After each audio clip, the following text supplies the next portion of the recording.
예. 자, 서울날씨는요. 서울 기준으로는 비가 엄청 왔다가 잠깐 소강 상태에 보였다가 이게 계속 반복되고 있습니다. 날씨가 정말 최근에 전국과 어찌 그리 닮았는지 모르겠습니다. 자, 오늘도 여러분들 충격적인 이야기, 다른 방송에서는 볼 수 없는 새날 만의 시그니처 방송 한번 준비 한번 해볼게요. 이것은 어쩌면 내년 총선의 예방주사 차원에서도 꼭 필요한 방송이 아닌가 싶어요. 자, 출발하겠습니다.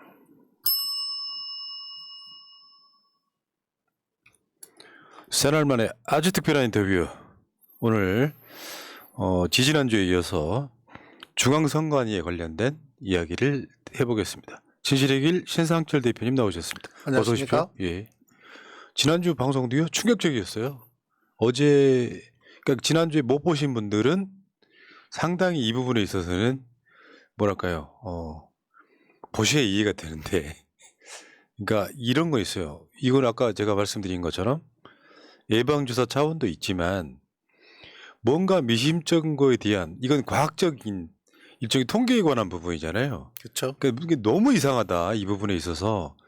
이거를 만약 예를 들어서 좀 속칭 장난질을 누가 해버리면 민심과 전혀 다른 결과가 나올 수 있기 때문에 대표님 이 지금 모셔서 말씀드리는 거고요. 먼저 굳이 말씀드리자면 대표님이 정보 공개 청구를 통해서 대선의 개표 자료들 다 보신 거죠. 전국의 그렇죠. 모든 개표소. 중앙선관위도 갖고 있지 않은 자료입니다. 네. 왜냐하면 지역선관위에서 1차 데이터가 나오기 때문에 그 지역선관위의 데이터 원부를 입수해야만 분석이 가능한 거거든요. 예. 그래서 중앙선관위에 자료를 요청하면 자기들은 없다 그래요.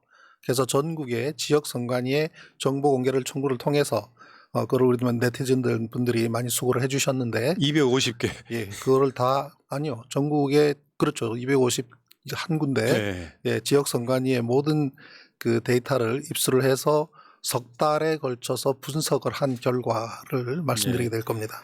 그 지난주 방송의 첫 번째는 뭐였냐면요. 윤석열의 대학 동기가 사실상 좀 유례 없이 선관위 사무총장에 임명이 됐고, 사실상 선관위원들은 거의 하는 게 없고 선관위 내부의 모든 문제는 사무총장이 총괄하게 되는데, 이번에 대법원장도 그렇죠. 친구를 임명한 것처럼 자기랑 관련이 있는 사람을 선관위 사무총장에 앉히는 행위 자체, 그걸 제가 그 대표님 나오시기 전에 방송에 뭐라 그랬냐면 이건 이미 부정선거다, 있을 수 없는 이야기다, 심판을 자기 측근을 임명하는 게 말이 됩니까?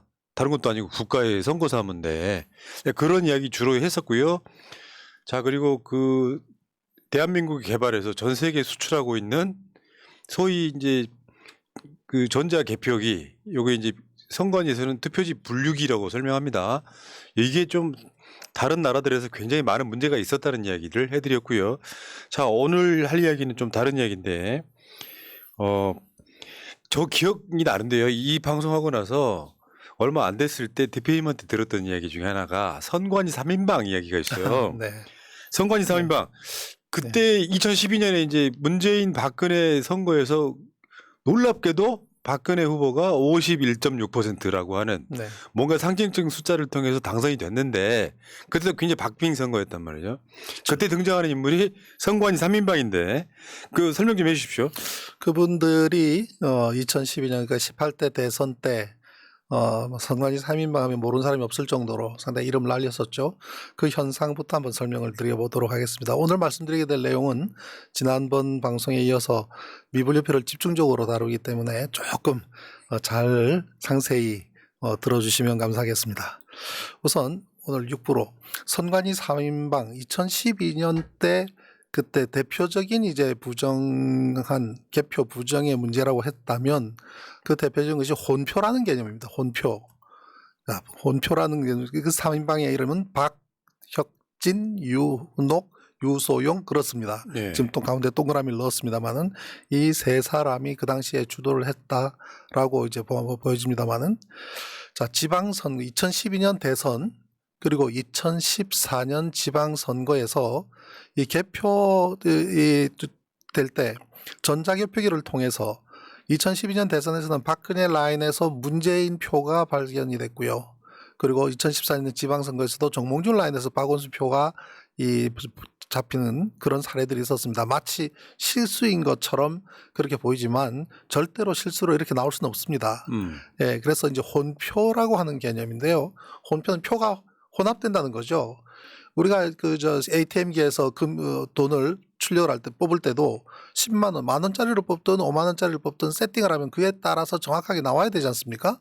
근데 만 원 10장을 뽑겠다고 했는데 중간에 5만 원이 섞여서 나오는 그런 사례는 우리가 경험할 수가 없습니다. 만약에 그렇게 되면 금융 대란이 일어나죠. 근데 왜 대통령 선거에서 A 후보표 라인에서 B 후보표가 나오는 그런 사례가 발생하느냐. 그건 있을 수가 없는 사례인데 중앙선거에는 혼표라는 개념으로 그걸 불렀습니다. 그래서 그때 저 대표님이 말씀하셨던 기억 남는 것 중에 요 투표지 분류기를 만든 회사가 ATM기에 그 ATM기를 만든 회사랑 같다. 그렇죠. 사실 ATM기나 또는 우리 학생들 채점할 때 쓰는 OMR 카드 리더기 네. 그 모든 게 이미지 스캐닝이거든 기술이거든요. 이미징 스캐닝을 하기 때문에 이 전자기표기를 만드는 회사들 역시 마찬가지 동일한 기술을 사용을 하는 그렇기 때문에 이것이 혼합돼서 나올 수는 있을 수가 없다. 아무튼 여기서 이제 이 방송을 처음 보시는 분들을 위해서 하나 더 설명을 드리고 싶은 게 투표지 분류기를 통해서 나온 표가 문재인 뭐 박근혜로 가야 되는데 막 뒤섞여서 나오는 그러면 그 미분류된 표를 따로 해서 사실상 수개표라는 걸 하게 되는 거잖아요. 미분류표라는 것은 미분류표 라인에서 나오는 표기 때문에 조금 다른 개념이고요. 그 당시에는 2012년 대선에서는 표가 섞이는 현상이 발생을 했었습니다. 그러나 작년 2022년 대선에서는 그 현상은 없었어요. 혼표 현상은 거친 건가요? 아니면 2012년 때 문제가 되니까 이번에는 나타나지 않았던 거죠. 예, 그런데 미분류표의 문제는 그때나 지금이나 동일하게 나타난다. 그래서 이러한 문제가 있었을 때에 그 당시에 가장 주목을 받았던 사례 중에 또 하나가 개표를 시작도 하지 않았는데 득표수가 방송에 나가는 사례가 또 나왔습니다. 그때 희한했어요. 이거. 예, 개표를 시작도 하지도 않았는데 득표수가 방송에 나갔다. 그래서 오마이뉴스에서도 그 내용을 보도를 했는데요. 예를 들면은 저도 지금 이 내용 춘천시 같은 경우는 제가 고발까지 했었습니다마는 춘천시 동래면 제1투표구의 개표를 보면 개표 상황표상에 21시 14분에 개표를 시작해서 21시 24분에 개표가 끝난 걸로 프린트되어 있습니다. 찍혀 나온 거죠. 이 찍는 것은 컴퓨터가 그 내장된 그 시각을 정확하게 찍는 거거든요. 근데 저 밑에 보면 위원장 공표 시간이 19시 40분으로 기록됩니다. 이건 논리적으로 절대로 있을 수가 없거든요. 21시에 개표가 되고 21시 24분에 개표가 완료됐는데 위원장 공표가 19시 40분이다?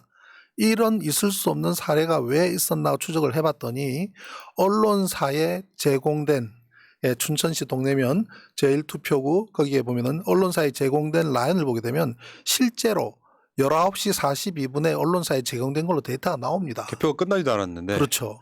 그러면 이렇게 이런 현상이 일어날 수 있죠? 이런 언론사에 제공된 이 표 자체를 사전에 만들어 뒀다라고 하는 그런 지적들을 많이 이제 합리적 있었죠. 의심. 네. 그거는 기록에 뭐 오류가 있었다는 식으로 중앙선관위는 피해갔습니다만은 이러한 사례가 몇 군데 아니라 전국적으로 나타났었는데 제가 살고 있는 김해 장류면에도 김해시 장류면에도 동일한 현상이 나타났어요. 그 당시에도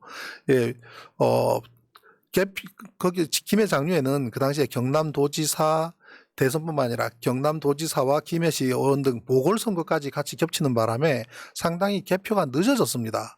그래서 개표가 시작된 게 오후 11시 14분, 분류가 종료된 것이 11시 33분이고 위원장 공표 시간은 11시 50분으로 적혀 있습니다. 개표 상황표에는. 그런데 방송으로 나간 거는 9시 27분에서 29분으로 기록이 되어 있는 거죠. 어떻게 이게 가능해요? 가능할 수 없죠. 답이 정해져 있지 않은 이상? 그니 미리 그것을 만들어서 언론적으로 나갔지 않고서는 절대로 해석이 불가능한 그런 사례가 나타나서 소송도 이어졌고 여러 가지 문제가 됐습니다마는 결국 잘 아시다시피 양승태 대법원장 때 소송을 계속 늦추다가 박근혜 탄핵이 되면서 실효성이 없다 그래서 이제 그냥 덮어졌던 그런 사안인데요. 이게 언론들의 주목을 못 받은 게 전 더 신기해요. 그렇죠. 왜냐하면 이게 뭐 황교안처럼 뭐 몇 개 투표소에서 뭐 그 여야 사전투표 비율이 뭐 비슷하기 때문에 부정선거라고 하는 거랑 완전 다른 개념이잖아요.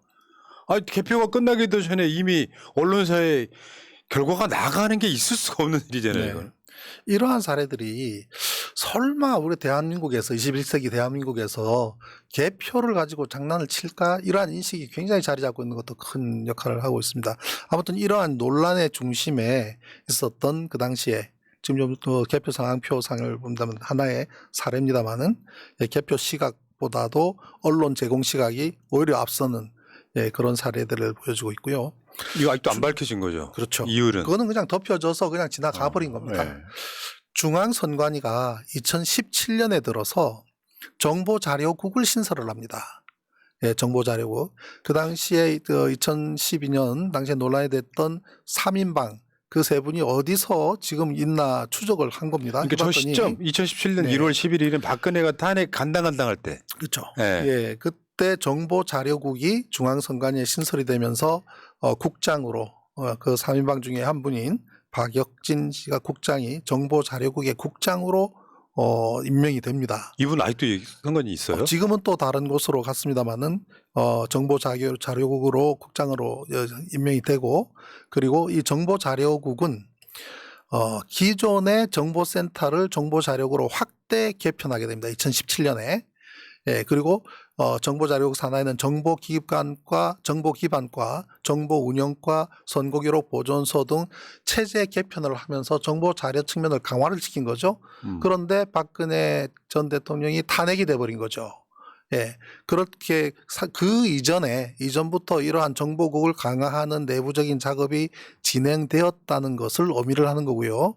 그리고 이 정보자료국 내에 이 정보자료국이 신설이 된 이 네티즌들은 개표 미스테리마다 빠지지 않고 등장하는 인물 박혁진, 유훈옥 그리고 유소용 이 뭔가 의심스럽다라는 댓글을 달 정도로 주목을 이제 받았었는데요.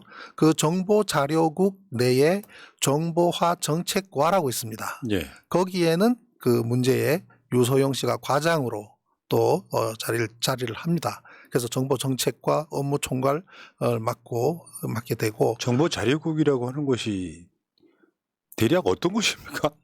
저도 잘 모르겠습니다만은 과거에는 선거과 선거국 그리고 선거 1과 선거 2과 이렇게 있었는데 정보 자료만 취급하는 과를 별도로 만든 거죠. 그만큼 이 전자개표기를 활용한 무언가가 비중 있게 다뤄야 되는 무엇이 있다고 판단하지 않았을까 추정을 합니다.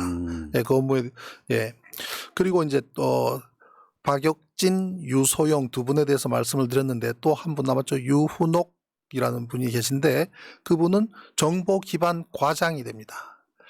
정보 기반 과장으로 중앙선거관리위원회 이분 지금도 그 관련 파트에 계신 걸로 알고 있는데 그래서 왜 그걸 제가 추적을 하는가 하면 그 당시에 굉장히 논란이 되면서 이분들은 부분적으로는 뭐 해외로 갔거나 아니면은 다른 파트로 갔거나 사라진 줄 알았던 그분들이 어느새 다시 중앙선관위 내의 정보와 관련된 선거 자료 이러한 데이터와 관련된 부서의 핵심 요소 부분에 다시 와 있다라는 부분을 한번 이런 사람들을 겁니다. 지금 지휘통솔하는 사람이 윤석열의 대학 동기 사무총장입니다. 그렇게 될 네. 것으로 보이는 네. 거죠.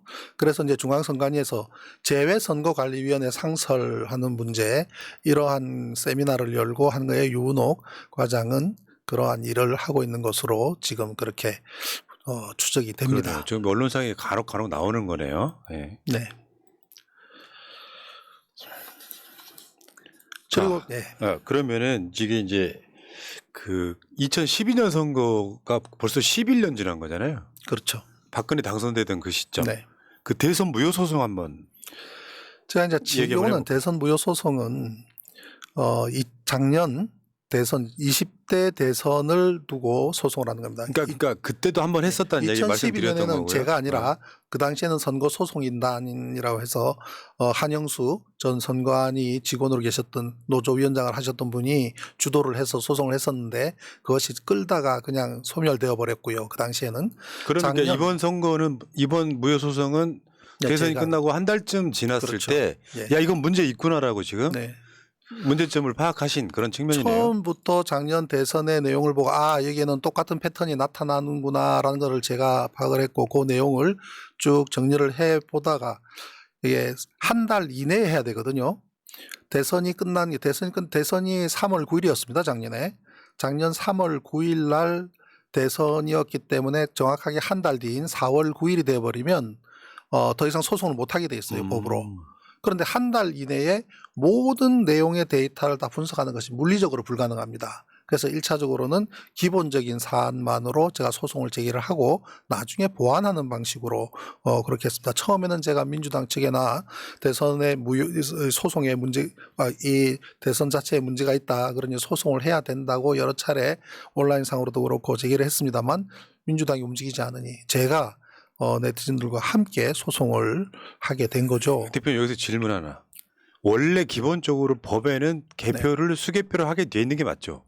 수개표를 처음에는 그렇게 하기로 되어 있는데 전자적인 방식을 할 수 있다라고 하는 부칙 조항 때문에 지금 전자개표기로 가버린 겁니다. 그러니까 전자개표기를 개표하고 나서 문제가 있을 때만 그거 가져와서 수개표라는 형식을 지금 통하는 건데 자 여러분 지금부터는 들어보세요. 충격적입니다. 내용이.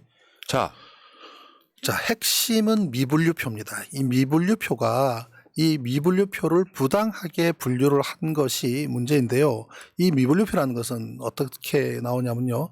전자개표기상에 이 전자개표기에 각 후보의 라인들 있지 않습니까? 그 라인마다 각 후보의 표들이 이렇게 토출이 됩니다.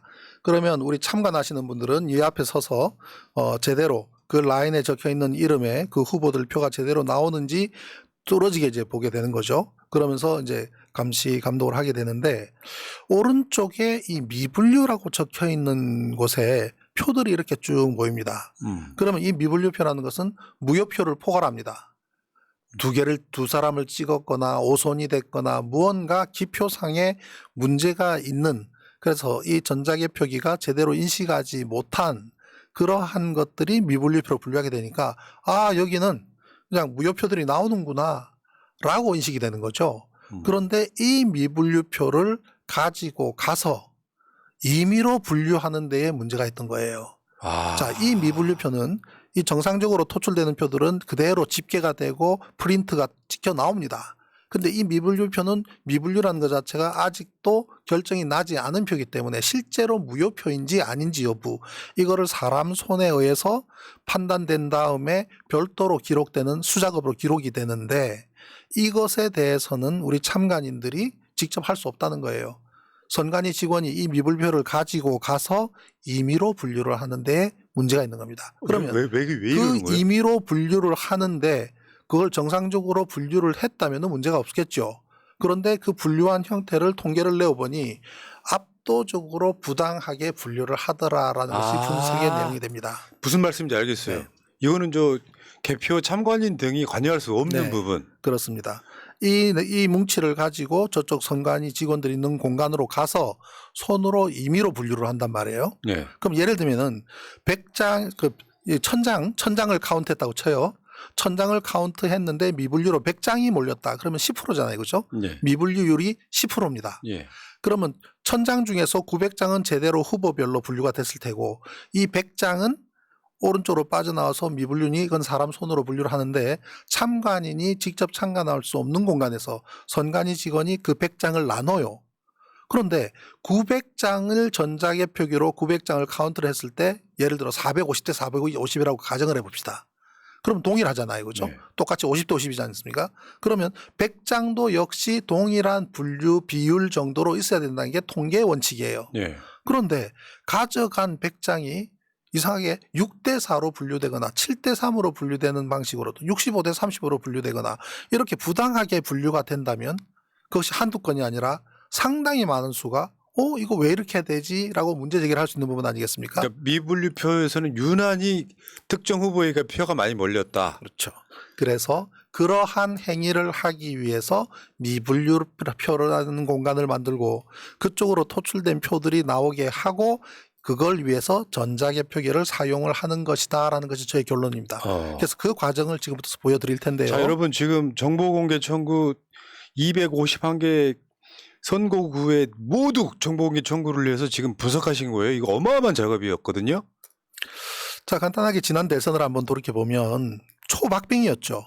그죠? 48.56, 윤석열이 48.56, 예, 그리고 이재명 후보 47.83으로 0.73포인트 차로 초박빙이었습니다. 그죠? 초박빙이었는데 표차는 24만 표.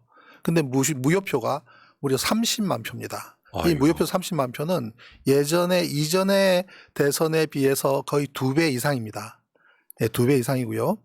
그리고 전국의 투표소는 몇 군데냐면 14,464곳에서 투표를 했고요. 우리 이 방송을 들으시는 분들이 어디선가 투표를 했다면 전국에 14,464곳 중에 한 군데서 투표를 하신 거예요. 예. 그러면 그거를 어디론가 이동을 했지 않습니까? 예. 모으죠, 그죠? 그 모은 곳이 전국에 251곳입니다. 한꺼번에 개표하는 곳이죠. 그렇죠. 거기가. 개표하는 곳이죠. 예, 독일과 프랑스에서는 투표함 자체를 이동하는 걸 불법화하고 있습니다. 사실 투표한 곳에서 바로 개표를 해야 되는데 지금 어디론가 이동하는 거 우리는 지금 관례화되어 있지만 이것도 사실 문제지만 현행은 하고 있습니다. 그래서 그쪽으로 옮겨서 개표를 전자개표기를 하고 있는 거죠. 그게 이제 현황을 말씀드린 거고요. 이 미분류표는 마치 무효표인 것처럼 분류가 되어서 토출되고 있는데 이 자료는 중앙선관위에는 없는 자료입니다. 중앙선관위에는 이 자료 달라 그러면 없다 그래요. 그럼 어떻게 해야 되는가? 전국 지역 선관위를 대상으로 정보 공개 청구를 해야만 됩니다. 이거 하는 데만 한 석 달일 정도가 걸렸는데요. 이 자료를 청구하기 위해서 전국에 우리 대선 무효 소송인단의 2012년부터 활동하던 커뮤니티가 있습니다.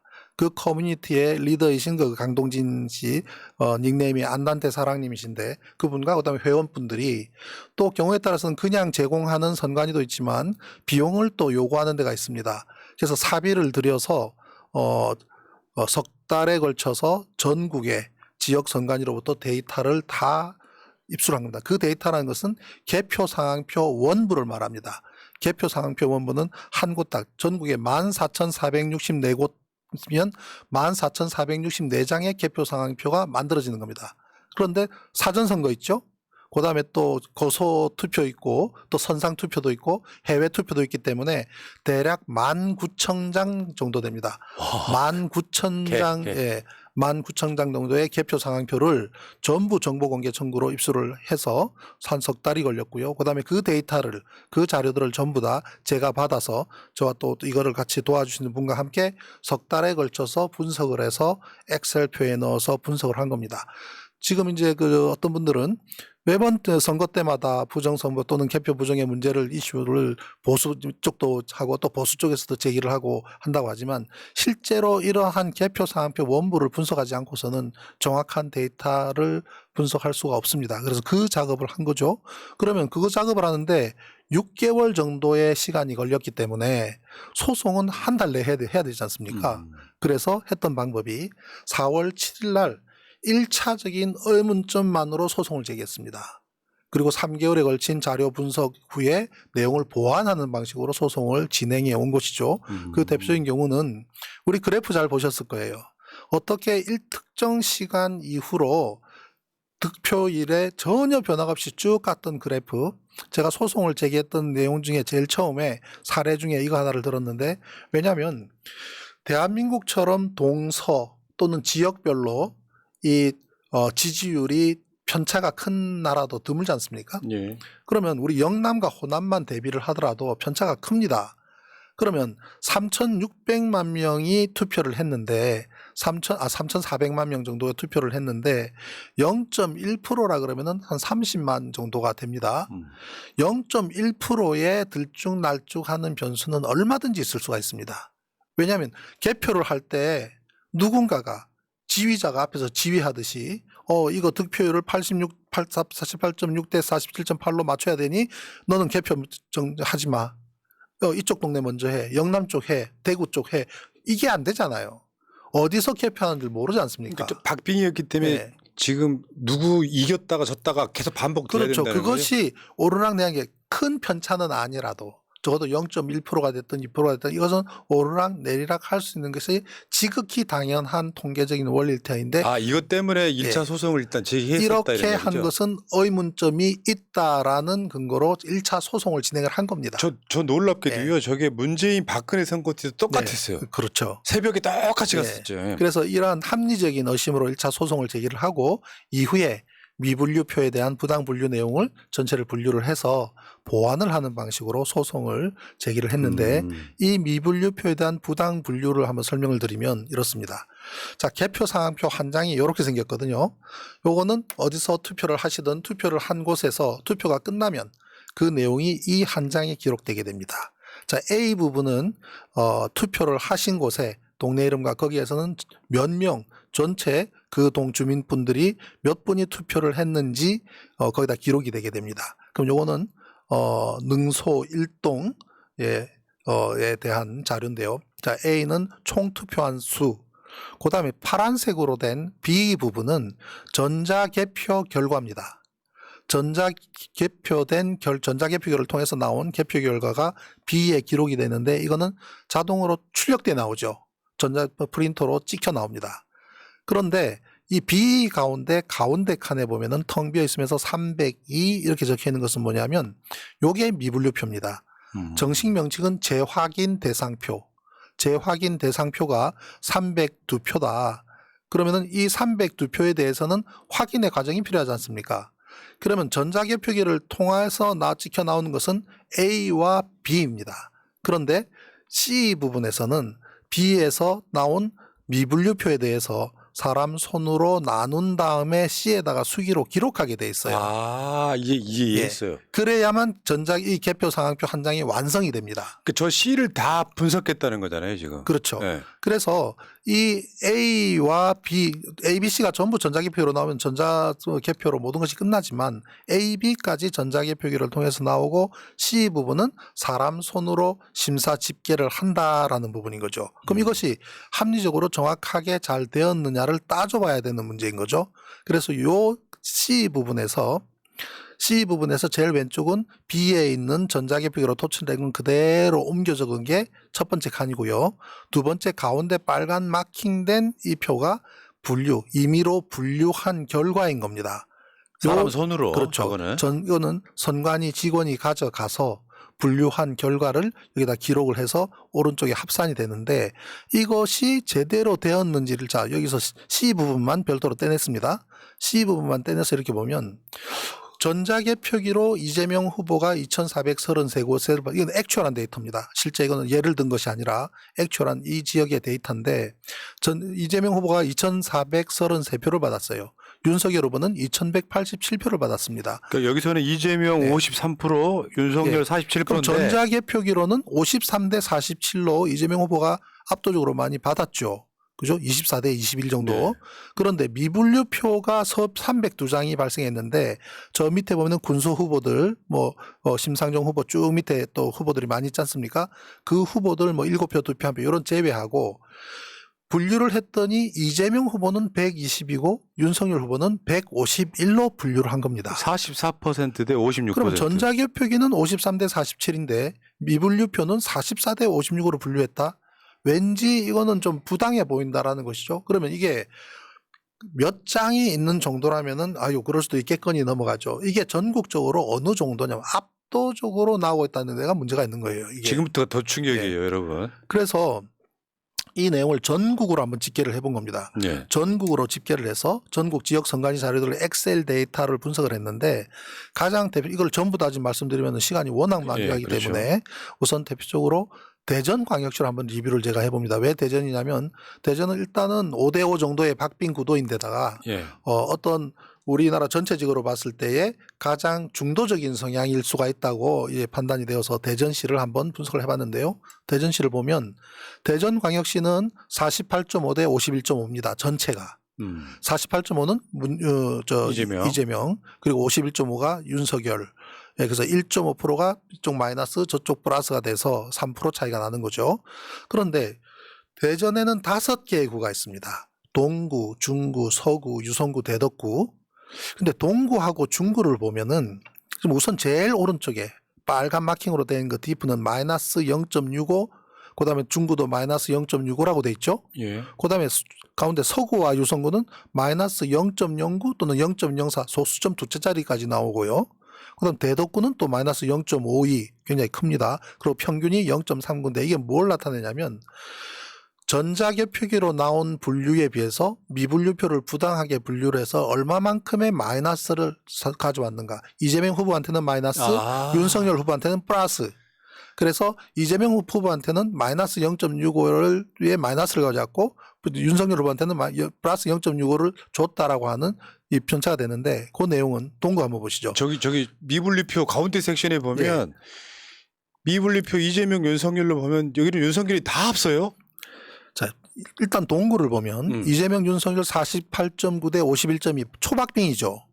중구도 마찬가지입니다. 47.8 대 52.8. 전자계 표기를 통해서는 동구와 중구가 초박빙인데 미분류표를 보면 40대 76대 40.76대 59.24 4대 6으로 나눴습니다. 엄청 차이 나네요. 40%대 60%로 분류가 됩니다. 저러긴 힘들다는 그다음 거죠. 중구도 40%대 60%로 분류가 됩니다.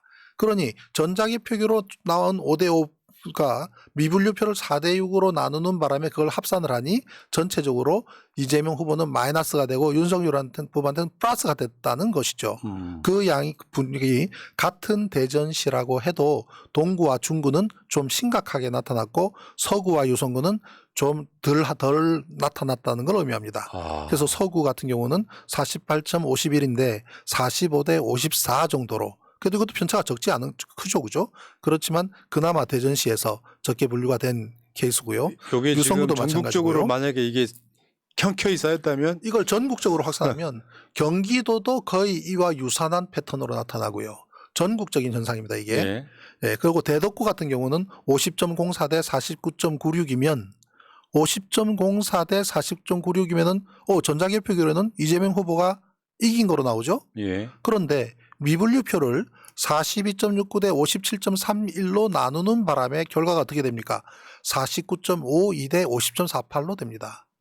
결과적으로 대전광역시 대덕구에서는 이재명 후보가 전자개표기로 승리했지만 미분류표 분류 끝나고 나면 패배하는 걸로 나옵니다.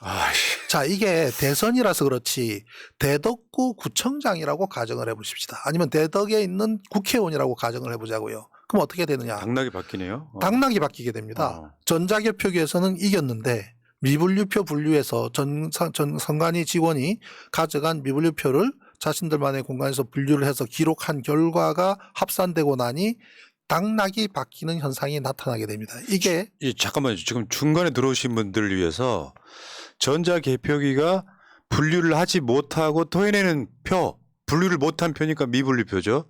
요거를 선관위 직원들만이 수작업을 해서 데이터를 뺐더니 미분류표가 이렇다 이렇게 설명을 드리는 거예요. 지금 미분류표가 뭔지를 궁금해 하시는 분이 있어가지고. 그래서 이제 분류표는 전자개표기에서 나온 결과치를 미분류표를 합산을 하고 나니 결과가 뒤바뀌는 곳이 대전광역시의 5개 구 가운데서도 나타나더라. 자, 이 사례가 실제로 나타난 시도가 있습니다. 그러면 안산시예요. 작년 3월 9일 날 대통령 선거에서 안산시는 대략 전반적으로 한 10% 가까이 이재명 후보가 압도적으로 많이 지지율이 나왔습니다. 근데 석 달 뒤에 치러진 지방선거에서 안산시장이 바뀝니다. 그 안산시장이 전자개표기에서는 승리하고 미분류표에서 패배해서 결과적으로 시장 당락이 바뀌는 결과가 국민의힘이 당선이 됐습니다. 23만 표에서 승리했어요. 23만 표를 전자개표로 승리를 했는데 겨우 5,500표에서 압도적으로 미분류표가 국민의힘 후보 쪽이 많이 분류를 함으로써 결과가 당락이 바뀌는 사례가 안산시에서 나타났다. 그걸 이제 분석을 할 때 민주당 쪽 후보가 이제 갈려서 그랬다라고만 분석을 하죠, 지금 현재는. 그 2012년 때도 그렇고 그것이 이제 노인 뭐 가설 나중에 말씀드리게 됐습니다. 여러 가지로 변명을 했지만 아무튼 일단 현상 분석부터 한번 해보겠습니다. 네. 지금 대전광역시에 지금 5개 구에 대해서 쭉 설명을 드렸는데 개표 상황표 사례를 한 5장만 제가 샘플로 네. 보여드릴게요. 우선 개표 상황표 하나를 보면 이거는 중앙동 대전 동구 중앙동 관내 사전인 경우인데 이재명 후보 842표, 윤석열 761표 압도적으로 전자개표기는 많이 나왔지 않습니까? 그런데 이것이 오른쪽으로 기록되면서 가운데에 미분류표를 분류한 것이 86대 113으로 분류합니다. 842대 761과 86대 113은 차이가 크죠. 네. 오히려 그죠? 이렇게 미분류표를 부당하게 분류를 한 케이스 이런 경우 그다음에 한 장 더 보면 대전시 동구 효동 관내 사전은 2433대 1673으로 여기도 압도적으로 전자개표는 이재명 후보가 많이 나왔습니다. 그런데 미분류표는 146대 179로 분류를 했더라. 그다음 대전 동구 관내 대동의 관내 사전은 1137대 1094로 이겼는데 그러나 미분류표에서는 78대 117로 분류를 하고 또 가양동 가양 이동의 경우 1789대 1555 근데 미분류표는 116대 132 또 용천동 2043대 1680인데 미분류표는 85대 138 이런 형식으로 대전시에 거의 압도적으로 근 75% 이상 그 정도를 부당하게 보수 후보한테 더 많이 미분류표를 분류해 준 것으로 나타났다. 저 현상이 전국적으로 나타났다는 거죠. 이게 전국적인 현상입니다. 그래서 이러한 것을 미분류표라는 것이 도대체 얼마나 발생시켰는가 보면 전국 평균이 5.8%입니다. 5.8%. 즉 100장 가운데 5.8장, 1000장 가운데 58장이 미분류표로 나오게 되는데 그중에 무효표는 한 장에 불과합니다. 와. 무효표를 제외하고 나머지는 전부 0.9%를 제외하고는 전부 기존의 표로 흡수돼서 들어가는데 그렇기 때문에 중앙선관위에는 자료가 없는 거죠. 지역선관위의 원부를 가져와야 이걸 분석할 수가 있는 거죠. 그 미분류표는 사람 손을 거쳐서 선관위 직원의 손을 거쳐서 분류가 되고 나면 기존에 분류된 표 속으로 들어가고 흡수되고 끝나버립니다. 그러면은 대통령 선거가 끝나버리는 거예요. 근데 그거를 소송을 제기를 해서 이 원부를 다 달라고 요청을 해서 다 받았기 때문에 지금 이 자료들을 폐기하지도 못하고 투표 용지까지도 그대로 지역 선관위들은 보존할 수밖에 없는 그런 상황이 되어 있는데 아무튼 5개의 샘플을 보여드렸습니다만 이러한 현상이 전국적이다. 그래서 미분류표가 제일 많이 발생한 곳이 어딘가 하면요. 작년 대선에서 최다 미분류표가 발생한 곳이 80.9%입니다. 끔찍하지 않습니까? 80.9%예요. 이게 어디냐면 창원시 여창구 복림동 5투 1902명의 주민이 투표를 했는데 그중에 1538표가 정상적으로 분류되지 못하고 미분류표로 쏟아져 나왔습니다. 이게 가능한 얘기예요? 저는 저걸 보고 어떤 기계 생각이 고장 드냐면요. 아니에요? 미분류표를 사람 손으로 세팅하게 돼 있나? 몇 프로 정도를 발생시키라고 세팅하게 돼 있나? 이 의미들 왜냐하면 저도 전산 프로그래머 출신인데 병원 전산을 10년 가까이 하면서 병원 프로그램을 만졌던 사람인데 저게 80.9%의 미분류표가 나온다면 저런 기계는 쓰지도 말아야 될 뿐만 아니라 이거 자체가 엄청난 지탄의 대상이 되고 이게 문제가 되고 과연 우리가 전자개표기를 쓰는 것이 옳은가 문제가 제기돼야 될 겁니다. 근데 그런 것도 전혀 없지 않습니까? 왜 이슈를 안 삼으니까. 만약에요, 저 복림동 5투표소에서 바로 투표를 하고 개표했다고 하면 저거 저 정도 표 쓰면은 진짜 한 10분 정도면 끝나는 표잖아요. 그렇죠. 예, 요거를 1900표. 개표소로 다 이동시켜가지고 거기서 이동하고 전자개표기로 물렸더니 1902표 중에서 1538표가 무더기로 그냥 미분류표로 쏟아진 거죠. 그래서 8%를 입력한 게 80으로 잘못 입력해서 이번에 튀어나온 것이 아닌가라는 합리적 의심을 할 수밖에 없는 현상. 이게 전국 1위였고요. 2위는 이게 창림 어창구 복림동 이게 80.9% 미분류표가 나왔고 서울 금천구 시흥 이동 이 투가 72.7%입니다. 976명 투표 중에 710장이 미분류표로 쏟아져 나왔습니다. 여기서 한 번 더 말씀드릴게요. 미분류표가 되면 선거 참관인이 버지를 못하고 선관위 직원들이 따로 가져가서 분류한다 이거죠. 분류합니다. 그래서 이렇게 미분류표가 많이 발생하는 금천구는 시흥 2동뿐만 아니라 시흥 5동은 26%, 시흥 2동 6투표구는 39.2% 등등 서울 금천구 시흥동의 미분류표가 곳곳에서 상당히 많이 발생을 했는데 이걸 가서 임의로 분류를 하는 거죠.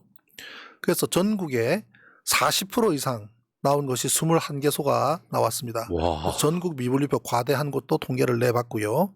그래서 이렇게 미분류표를 얼마나 내는가를 전국 통계를 해보면 미분류표가 197만 표가 나왔습니다. 197만 표의 미분류표를 자 우리 두 후보 간의 표차가 몇 표죠? 24만 표. 24만 표. 24만 표인데 미분류 손으로 임의로 분류할 수 있는 분류한 그 표가 전국적으로 197만 표를 발생시킨 겁니다. 그러면 이거는 몇 프로냐면 5.81%. 전국에서 5.81%를 미분류표로 만들어냈고 무효표는 30만 표인데 0.9%입니다. 전체 투표한 것 중에서. 불과 0.9%가 무효표고 나머지는 임의의 손으로 분류된 다음에 기존 분류한 결과 속으로 흡수되어 들어간 거죠. 야, 끔찍하네요. 그렇게 대선이 끝나는데 스톱. 개표 상표 다 가져와 보시오라고 요구를 한 거예요. 지금 그 소송이 그렇죠. 진행 그래서 중이군요. 그 분석을 해서 지금 소송을 진행하고 있는 거고요. 그러면 여기서 노인 가설이라는 부분이 있습니다. 노인 가설. 노인 가설. 이것은 뭐냐면 투표 용지를 보게 되면은 노인분들이 손이 좀 떨리고 또 기표하는데 문제가 있기 때문에 그러한 표들이 있지 않겠나.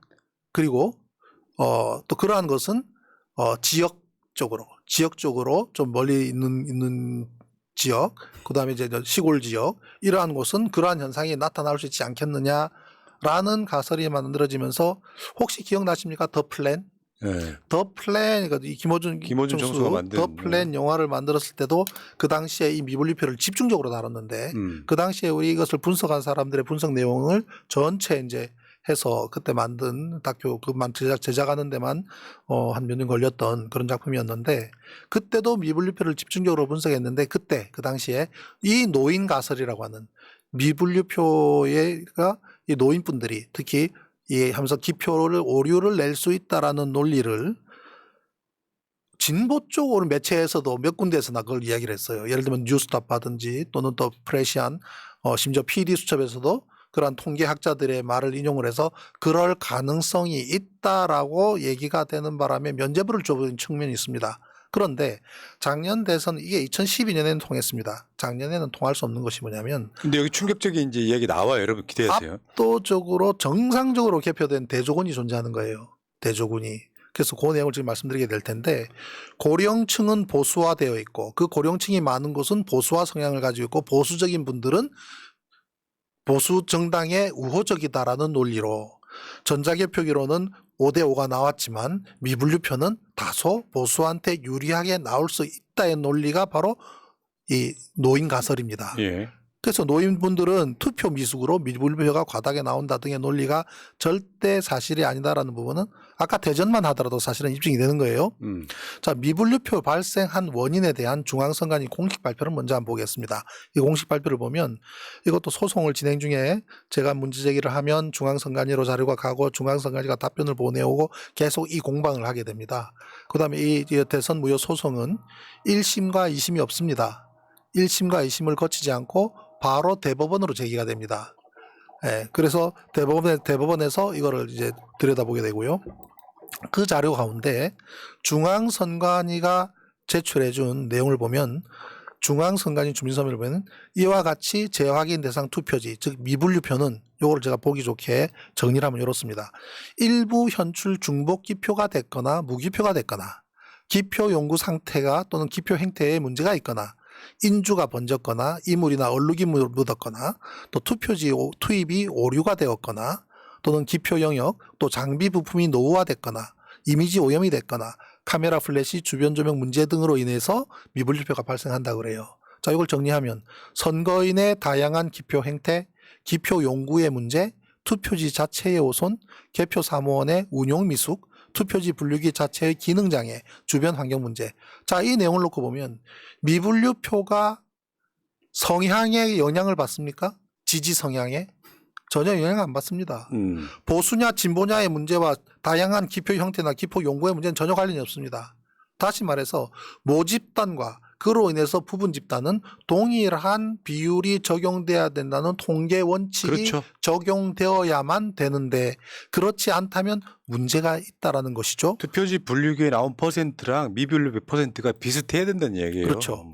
그래서 이거를 제가 한번 제 지역에서 가까운 곳에 울산과 마산을 사례로 해서 과연 이러한 것이 노인 가설이 맞는지 아니면 이것을 분류하는, 제가 그랬죠. 이 미분류표는 누군가 가지고 가서 어디선가 분류를 한다 그랬지 않습니까? 그 분류하는 사람들 각각의 개인차가 있는지를 한번 조사를 해봤습니다. 그래서 그는 울산 중부경찰서는 뭐냐면 제가 울산 중부경찰서에 고발장을 접수한 내용을 지금 말씀드린 겁니다.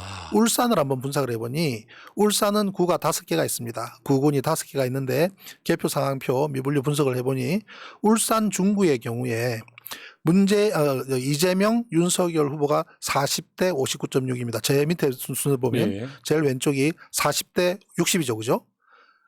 진보 쪽이 40%고 보수 쪽 60%라고 보면 됩니다. 전자개표기예요. 예. 가운데 꺾기로 한 것은 미분류표예요. 31대 69로 분류를 했어요. 야, 40대 60을 31대 69로 미분류로 분류를 하는 바람에 결과적으로는 39.9가 되고 60.1이 돼서 이재명 후보는 0.5% 마이너스를 가져오고 윤석열 후보는 플러스 0.5를 가져왔다는 거예요. 그래서 울산 중구 마이너스 0.5라고 오른쪽에 딱 적은 거예요. 이런 형태가 되는 겁니다. 자, 울산 중구가 이렇죠. 그다음 울산 남구를 보면 여기도 40대 60이죠. 전자개표기는 40대 60이에요. 그런데 33대 66으로 분류를 했습니다. 예. 미분류표를. 그래서 결과적으로 마이너스 0.1. 울산 남구는 좀 양호합니다. 울산 중구에 비해서는 양호한 편이고요. 자, 울산 북구도 마이너스 0.5입니다. 5대 5입니다. 여기는 울산 북구는 50.5대 49.5니까 초박빙이죠. 그런데 미분류표는 4대 6으로 분류를 합니다. 41.5대 58.5로 분류를 하고 그래서 50대 50이 돼서 마이너스 0.5 윤석열 플러스 0.5를 가져왔고요. 울산 동구 49대 50이면 이것도 5대 5죠. 그죠? 예. 5대 5인데 39대 60이면 4대 6으로 나눴잖아요. 5대 5를 4대 6으로 미분류표를 나눠서 결국 마이너스 0.5 플러스 0.5를 울산 동구를 가졌고 울산 울주군도 41대 50, 4대 6인데 여기는 3대 7 정도, 32.8대 67.2로 분류를 해서 마이너스 0.5 플러스 0.5를 가져와서 이것을 분류한 사람들별로 제가 분류를 합니다. 개표를 이거를 가져가서 분류한 사람들 있지 않습니까? 그것도 개표 상황표에는 기록이 되어 있습니다. 그 사람들에 대해서도 한 사람 한 사람 분류했는데 똑같은 경우로 마산 하포구 마산에는 하포구 회원구 2개구를 했는데 여기도 마산 하포구도 0.5. 마산은 33대 66인데 미분류표를 25대 75로 분류를 했습니다.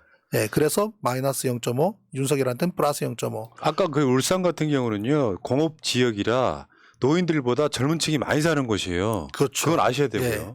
그리고 마산 하포구가 마이너스 0.5고요. 마산 회원구가 있는데 거기는 마이너스 0.6 나옵니다. 35대 65 정도의 전자개표기를 28.3대 71.7로 분류를 해서 마이너스 0.6 이렇게 분류했는데 이거를 각 개개인별로 한번 제가 분석을 해서 제가 접수한 고발장입니다.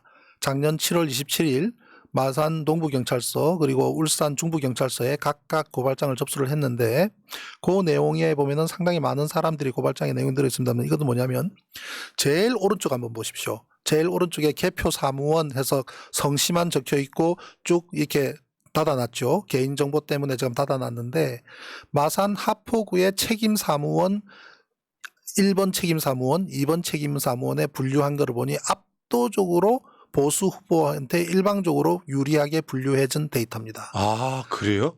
그러니까 성향이 있는 거네. 어느 지역별로 이러한 부당한 분류가 일어나는 것이 아니라 분류한 사람에 따라 편차가 크더라는 거예요. 내가 예를 들어서 선거 사무원이지만 네.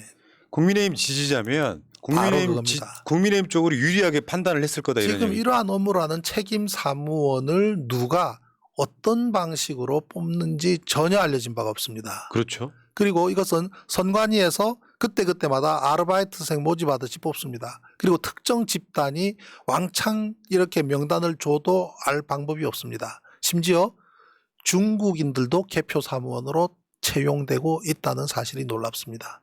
아무튼 개표 사무원들의 성향에 따라서 하여튼 그 사람들에 따라서 편차가 크게 나타납니다. 그래서 과다하게 부당하게 분류한 사람들만 추려서 고발장에 명시를 한 거죠. 그래서 마산하포구의 책임 사무원 1, 2, 그다음에 3, 4, 박, 양 이런 분들 쭉 보면은 빨간 색깔 일변도로 되어 있는 것은 압도적으로 윤석열 후보한테 미분류표를 많이 분류해 준 케이스만 모아놓은 겁니다.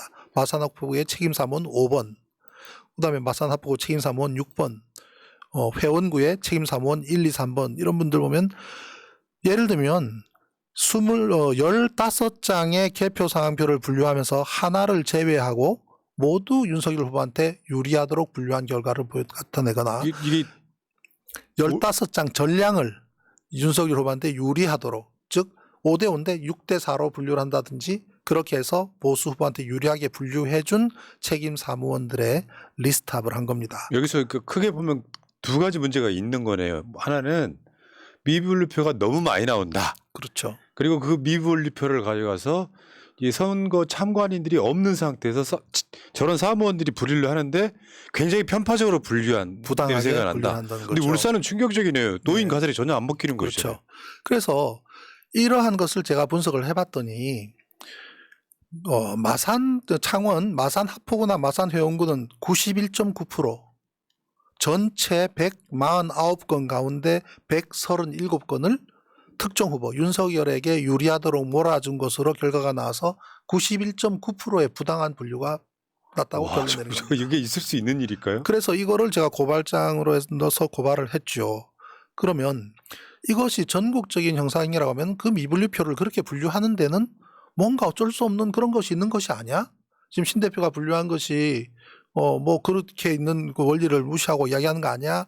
라고 할지 모르겠지만 저는 이 미분류표가 과다하게 발생하는 배경은 바로 이러한 결과를 바꾸기 위한 목적이다라는 합리적인 의심을 배제할 수가 없다라고 주장을 하는데 그것을 입증할 만한 데이터가 있다는 겁니다. 자, 1차적으로 지금 미분류표라는 것 자체는 선관위 통계에 잡히지 않는다고 제가 얘기했죠. 이거 뭐 유령표예요, 유령표.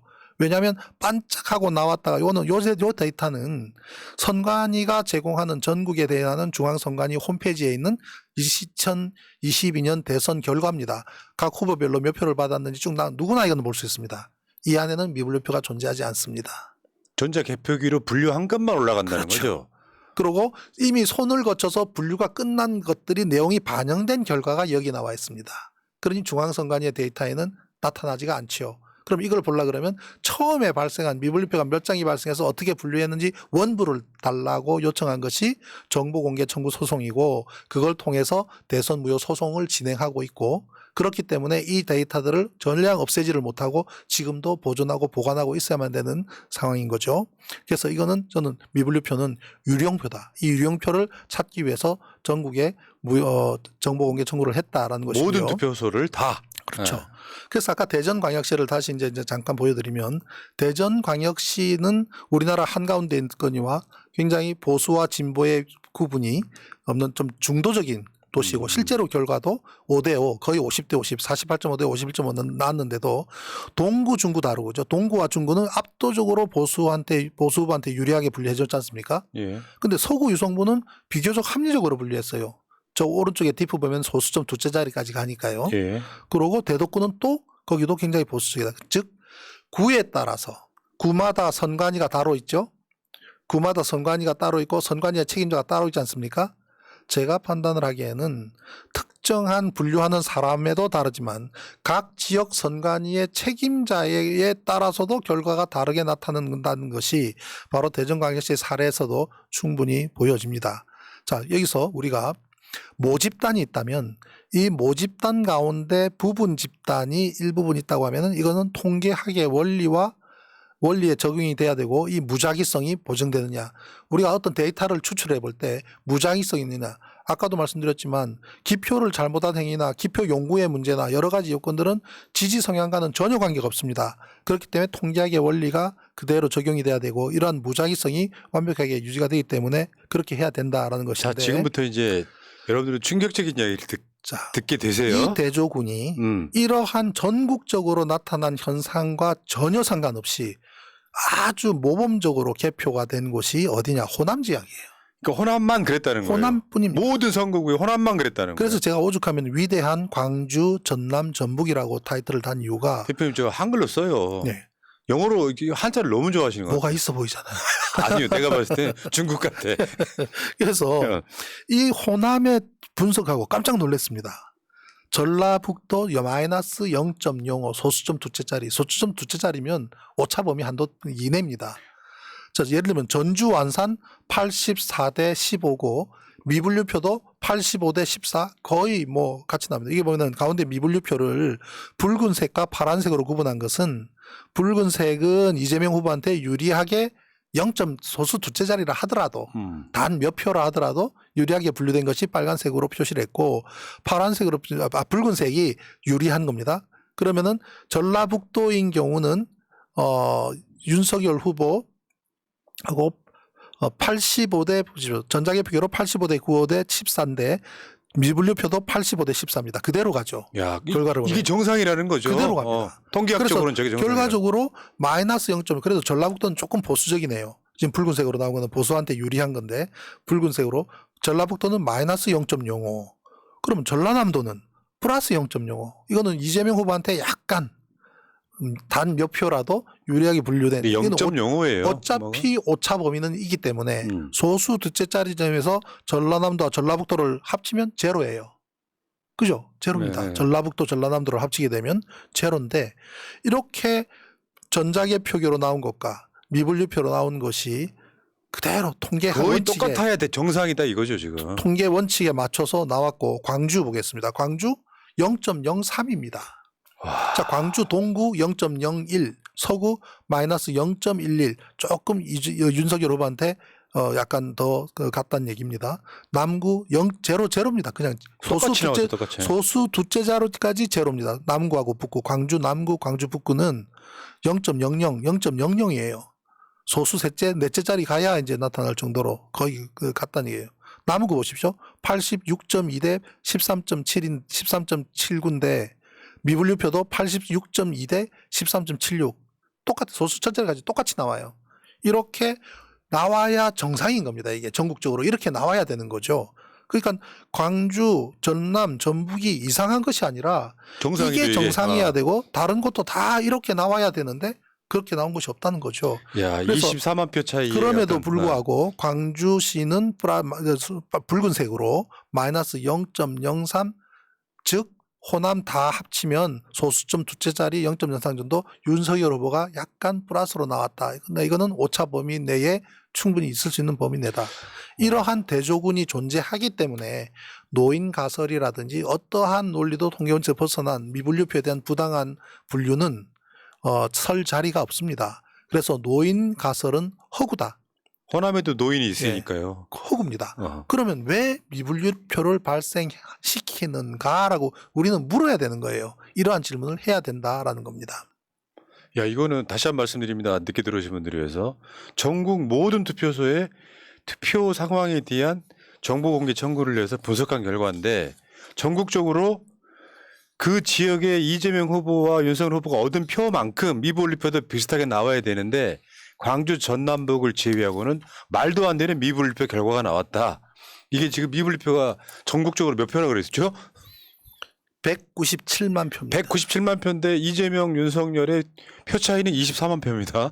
얼마든지 뒤집을 수 있었을 거라는 합리적인 의심이 가능한 거죠 지금. 그렇죠. 거기에다가 무효표가 있지 않습니까? 네. 무효표가 만들어지는 메커니즘은 참 쉽기도 합니다. 왜냐하면 이미 토출되어 나온 표라고 하더라도 인주가 뭉개지면 무효표가 돼버립니다. 그렇게 했는지 안 했는지 여부는 알 수는 없지만 확인할 수 있는 방법도 있습니다. 왜? 대선 무효 소송이 진행 중이기 때문에 모든 투표용지를 전량 전수조사를 하면 그것도 나올 수가 있습니다. 전자개표기를 통해서 나올 때 이미지 스캐닝을 하거든요. 그 데이터는 존재합니다. 즉 전자개표기를 통하고 난 이후에 손이 대진 것들은 다 잡을 수 있다는 뜻입니다. 전자개표기를 통과할 때 카메라가 있어요. 그렇죠. 그 표가 하나씩 지나갈 때마다 그 표가 누구를 찍었는지가 나오는 자료가 있다는 거죠 지금. 그래서 그거를 전량 전수조사를 하겠다. 장충체육관이 됐든 어떻게 됐든 3,400만 표에 모두 한 자리에 모아달라고 지금 요구를 하고 있는 겁니다. 그래서 수개표를 해보면 대선 결과가 바뀔 수도 있다. 그렇죠. 그 충분히 와, 밝힐 진짜. 수가 있습니다. 지름길 말씀드린 내용이 사실일까라고 하신 분들은 누구든지 같이 한번 참여해서 그걸 직접 전자개표 하나 가져오라 그래야 돼요. 그죠? 중앙선관위에다가 전자개표를 가져오시오. 가져놓고 우리가 깔끔하게 만든 샘플을 한 2,000표, 3,000표를 돌려보는 거죠. 그죠? 제대로 분류하는지. 그런 다음에 우리가 이미 작년에 발생했던 3,400만 표의 모든 투표 용지를 전자개표기로 물려서 돌리면 창원 오창구에서 정말 80.9%가 미분류로 나오는지, 또 지금 또 금천구에서 서울 금천구에서 이 72.7%가 나오는지, 그 다음에 그걸 통해서 그런 식으로 분류가 되는지 확인이 가능한 거죠. 그걸 하자는 거 요구를 하는 예. 겁니다. 그러면 총선에는 어떨 것인지. 왜냐하면 총선은 지금 아까도 당락이 바뀌는 것도 있었어요. 미분류표 때문에. 예, 그래서 지금 내년 총선에 이러한 것이 어떠한 영향이 미칠 것인가. 지금 보십시오. 중앙선관위의 사무총장을 대학 동기로 앉혀놓고, 그다음 언론 지금 전부 손을 보고 있지 않습니까? 언론 방통위, 그죠? 그리고 또 심지어 요소에 검찰 후배들 또 들어가고, 이 모든 상황이 집중되고 있는 것이 전 내년 총선이라고 생각을 합니다. 지금 많은 이슈들이 있지만 지금 이렇게 말씀드리는 것도 내년 총선에서 저 사람들이, 저 집단이 내년 총선에서 자신들이 이긴다면 지금까지의 모든 실정과 실책과 삽질과 그다음에 일본과 관련됐든 뭐가 됐든 이 모든 것들을 자신들이 국민들로부터 인정받는다라고 할 것이기 때문에 내년 총선에 모든 것이 집중된다라고 저는 생각을 합니다. 그러면 아까도 말씀드렸지만 한번 사례를 한번 보겠습니다. 안산, 제가 말씀드렸지 않습니까? 작년 지방선거에서 안산에는 지금 고영인, 김남국, 전해철, 김철민 의원 모두 민주당이죠. 안산이 어떤 도시입니까? 이 안산은 민주당이 압도적으로 지지를 받고 있는 곳인데 작년에 전자개표기에서는 승리했지만 미분류표에서 패배했습니다. 대선에서는 10% 가까이 압도적으로 이재명 후보가 많이 나왔던 곳이 안산입니다. 그런데 지방선거 불과 석 달, 3월 9일은 국민들이 민주당에 10% 가까이 많게 지지를 줬는데 지방선거에서 시장을 바꾼다? 이해가 안 되잖아요. 근데 개표 상황표에서는 민주당 시장 후보가 승리했습니다. 개표 상황표에서 승리했어요. 근데 미분류표에서 패배합니다. 23만 표에서 승리했는데 미분류표를 아까 말씀드렸던 방식으로 부당하게 분류한 결과로 당락이 바뀌어버린 곳이 어디냐? 안산시입니다. 그러면 내년 총선에 이 민주당 국회의원분들 전자개표에서 승리하고 미분류표에서 패배하는 상황이 나오지 말란 법이 있습니까? 그렇네요. 그러면 작년 같은 경우에 작년 대선의 결과는 이렇게 나왔는데 미분류표를 어떻게 분류를 했길래 결과가 바뀌었냐고 따져드는 데에 이 민주당 국회의원분들은 이의제기를 하셨어야 되는 거 아닙니까? 왜? 자신들의 운명하고 관련이 있으니까. 한 번 더 까봅시다 해야지. 내년에 바로 자신들한테 닥쳐올 운명이니까. 예. 그런데 전혀 그러한 것이 없다는 것이 지금 우리가 느껴야 될 위기감이고요. 자, 안산 그렇다고 하면 성남도 시장이 바뀌었죠. 성남이 어떤 곳입니까? 이재명 대표께서 성남시장 아닙니까? 성남시장이셨고 경기도지사, 그다음에 지금 민주당 대표로 계신데 이 성남시에서도 대선에서는 민주당이 승리를 합니다. 대선에서는. 그런데 지방선거 패배합니다. 여기 김태년, 윤영찬, 김용호 의원들, 민주당 의원들이 있는데 내년 총선에서 이 상황이 있을 수가 있다는 거예요. 민주당 지지율이 높지만 시장 선거에서는 전자개표기에서 이기고 미분류표에서 패배하는 일이 발생할 수 있다는 겁니다. 그게 작년 지방선거에서 나타났지만 모르고 지나갔다는 겁니다. 지금까지. 네, 그래서 제가 지금 이걸 위기감을 또 있습니다. 용인에 우리 이탄희 의원 얼마나 열심히 잘하십니까? 그죠? 지금 이탄희 의원만큼 날카롭게 그죠? 한 분 없는데 김민기, 정춘숙, 이탄희 의원 용인도 대선에서는 민주당이 압도적으로 표가 많았습니다. 그런데 지방선거는 패배합니다. 불과 석 달 만에 국민들의 지지율가 확 바뀌어버린다? 천만에요. 이게 다 미분류표에서 부당하게 분류된 결과의 연장선에 있다는 거죠. 또 있습니다. 수원. 지금 다 경기도죠. 그죠? 경기도, 안산, 성남, 용인, 수원, 경기도에서도 상당히 큰 비중 있는 도시들입니다.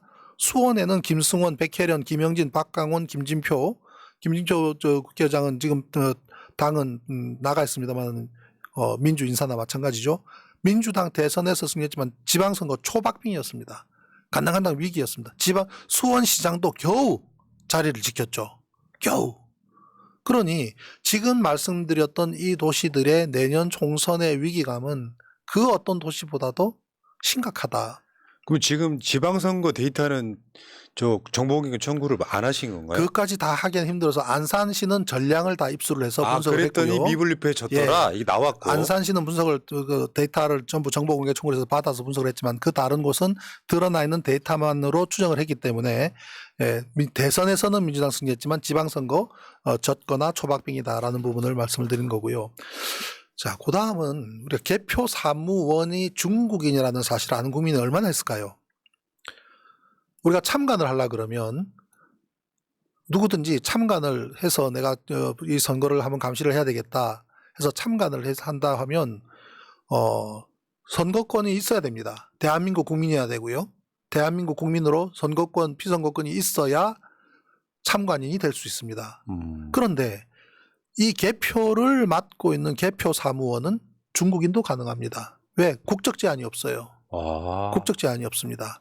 개표 사무원의 위촉 자격은 공무원, 교직원, 은행원, 공정하고 중립적인 자라고 되어 있지만 국적 제한이 없다 보니 중국.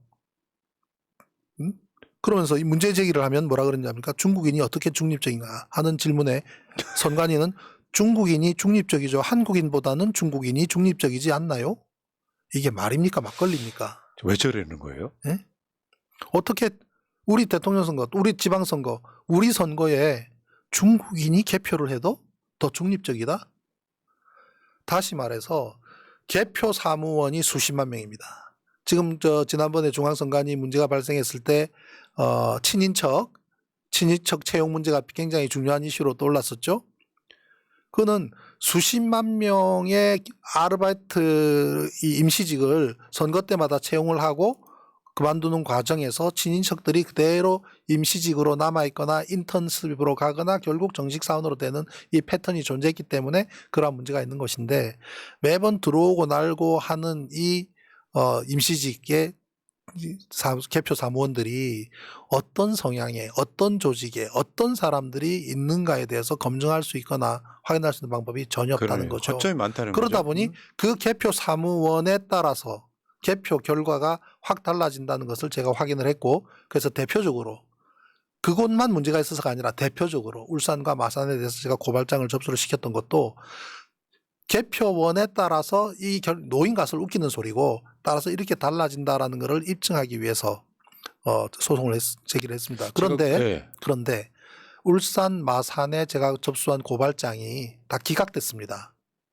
작년 7월, 작년 8월에 내가 두 군데 다 고발장을 접수했는데 울산까지 가서 접수하고 마산 가서 접수를 했는데 다 기각됩니다. 기각되는 이유는 지난번 시간에 제가 말씀드렸지만 중앙선거관리위원회라는 조직이 헌법기관이고 그 장이 대한민국 대법관이고 지역선관위원장들은 지역의 지방법원장이거나 부장판사분들이고 이렇다 보니 실제로 개표 업무에 대해서 문제점도 알지도 못하는 분들 제가 말씀드리면 고위직 대한민국 초고위 아르바이트라고 할 정도로 선거 때만 되면 도장 찍는 역할을 밖에 하지 않는 분들이 선관위의 책임자로 중앙의 책임자로 지역 선관위의 책임자로 모두 있다 보니 이와 관련된 문제의 소송을 제기를 해도 검찰 단위에서 다 킬돼 버립니다.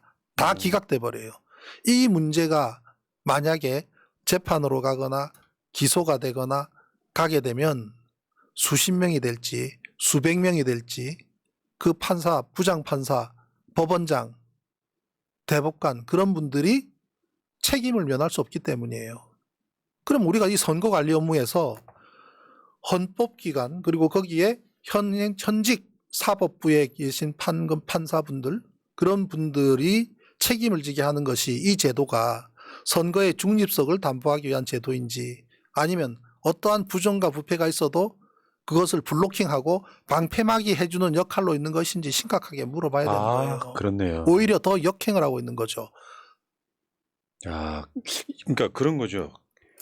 보수든 진보든 뭔가 의혹을 제기하면 의혹을 해소해야 되거든요.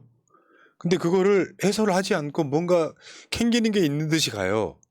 그 의혹 해소가 안 된 상태에서 선거가 끝나고 나면 이거 이상한데라는 그 음점이 계속 작동해야 되는 이게 잘못됐다는 거잖아요. 일단은 저번에 그 다른 나라들은 그럼 투표는 어떻게 하느냐 그 이야기도 잠깐만 해주시죠. 네.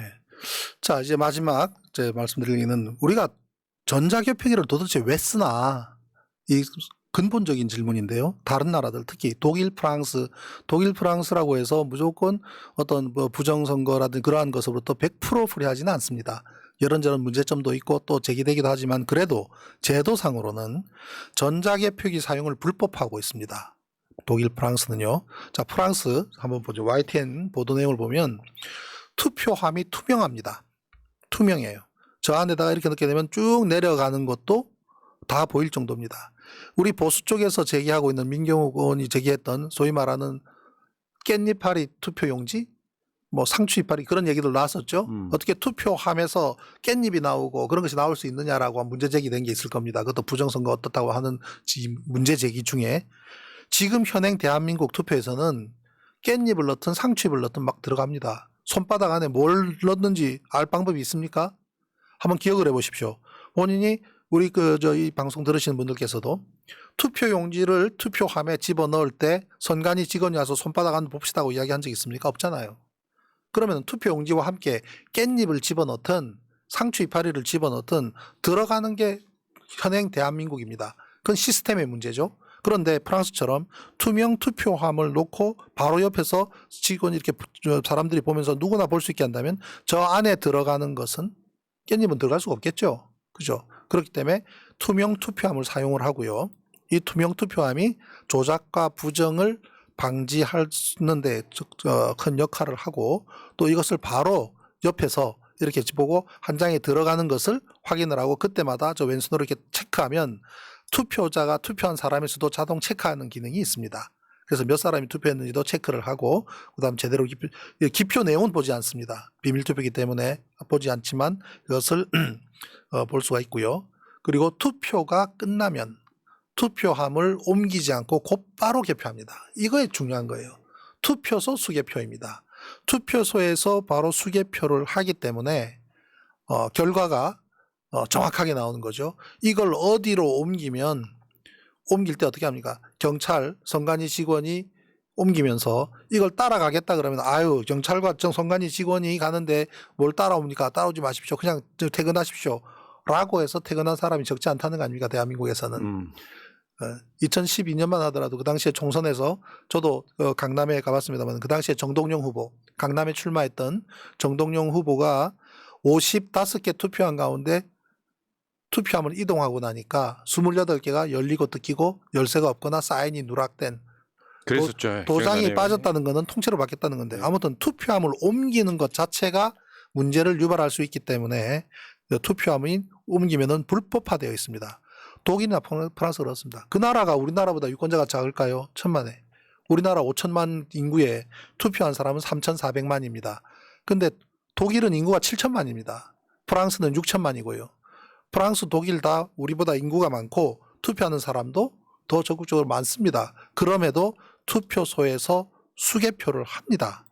예. 아까 어떤 그 투표구 선거구 있잖아요. 거기 1,700표였어요. 총 표수가. 네. 그러면 사무원들 앉아가지고 한 10분이면 끝난다니까요. 그래서 그러면 투표함을 옮기지 않았을 때, 자, 그 다음 페이지 보면요.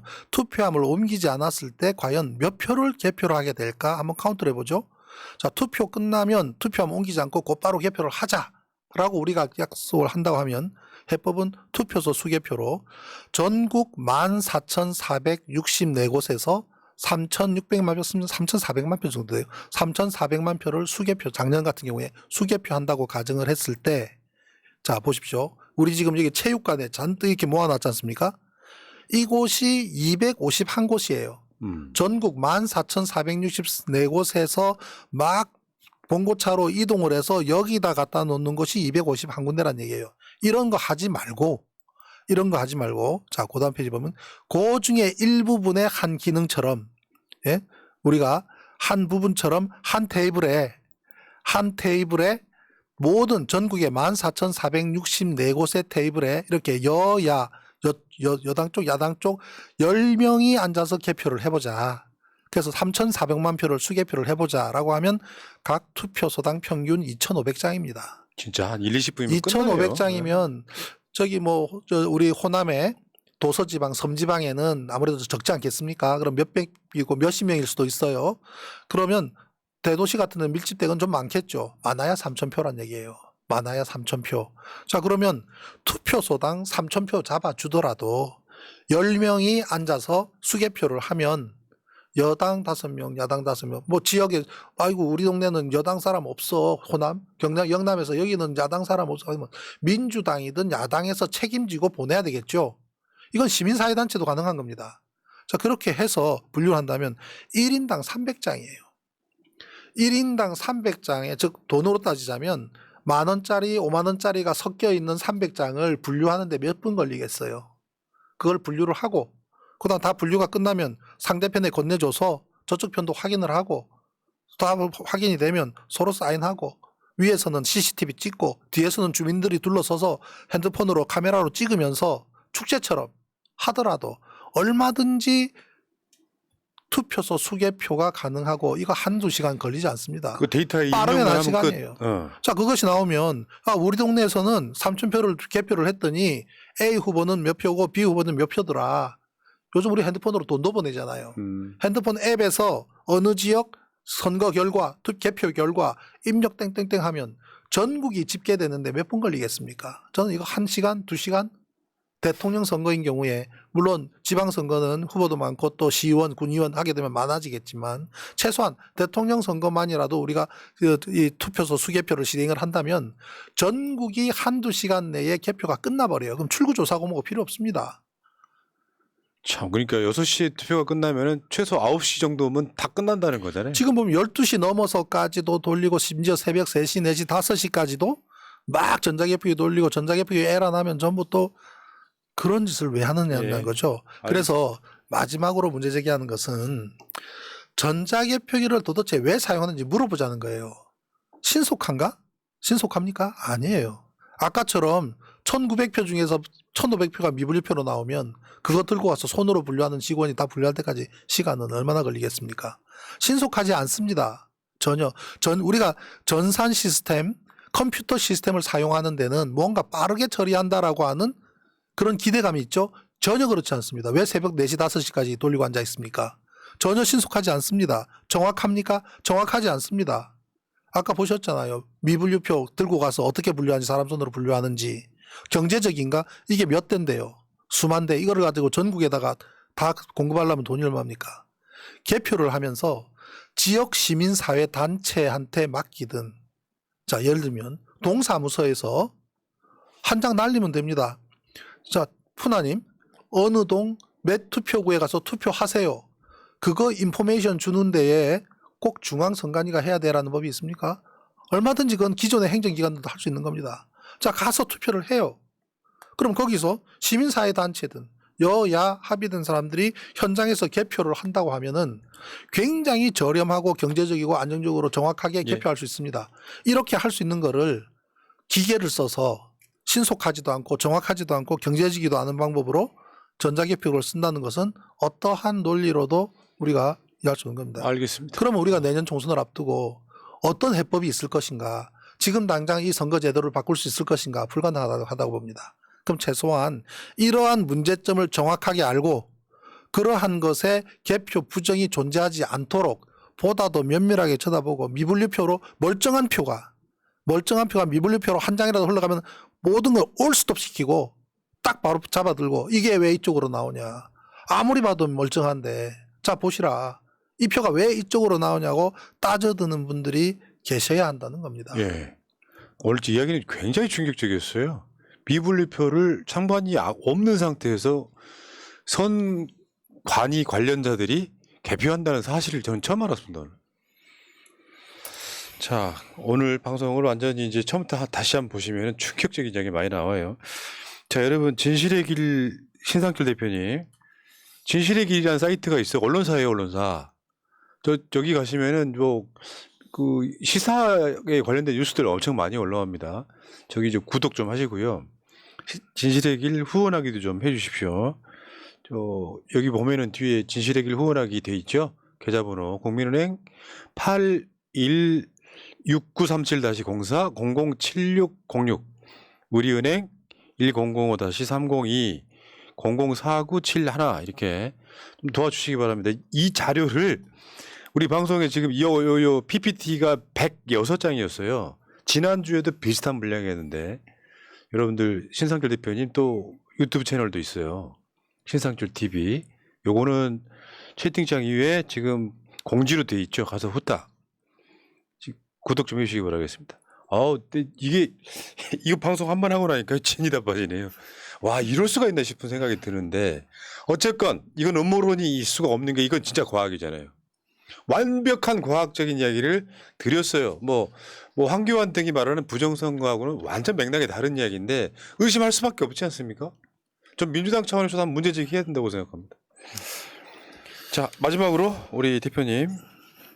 참 황당하다고 느끼시는 분들이 많으실 텐데요. 그래서 제가 눈에 말씀드리지만 핸드폰 검색창에서 한국산 전자개표기 8자만 쳐보시라고 말씀드린 이유는 한국에서 만든 전자개표기를 해외에 수출해서 A웹이라는 조직체를 만들어서 그걸 통해서 해외에 판매한 곳마다 부정선거 논란이 일어나고 총선 연기되고 대선 연기되고 대통령 사임하고 그러한 일들이 일어나는 것을 실제로 뉴스를 통해 접해보시면 이 기계가 대한민국에서 정상적으로 작동할까, 이렇게 해외에서 하는 사람들이 우리 국내에서는 하지 않을까에 대한 합리적 의심부터 들여다보시면 됩니다. 예. 저는 그래서 K-일렉션, 우리 K만 붙이면 굉장히 세계적으로 유명하지만 K-일렉션은 이러한 개표에 있어서의 부정을 완벽하게, 정말 우리나라 국민들처럼 똑똑하고 영민하신 분들을 완벽하게 속일 정도로 잘 구성되어 있다는 사실을 보시면서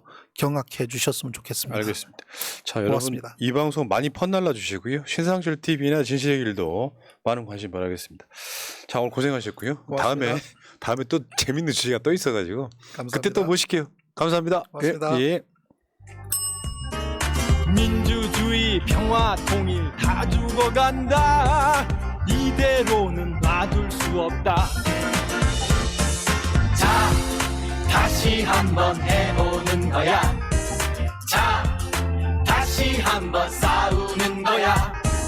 자, 손 맞잡고 어깨를 걸고 우리 함께 이기는 거야. 자, 다시 한번 해보는 거야. 자, 다시 한번 싸우는 거야. 자, 손 맞잡고 어깨를 걸고 우리 함께 이기는 거야. 자, 다시 한번 해보는 거야. 자, 다시 한번 싸우는 거야. 자, 손 맞잡고 어깨를 걸고 우리 함께 이기는 거야. 자, 다시 한번 해보는 거야. 자, 다시 한번 싸우는 거야. 자, 손 맞잡고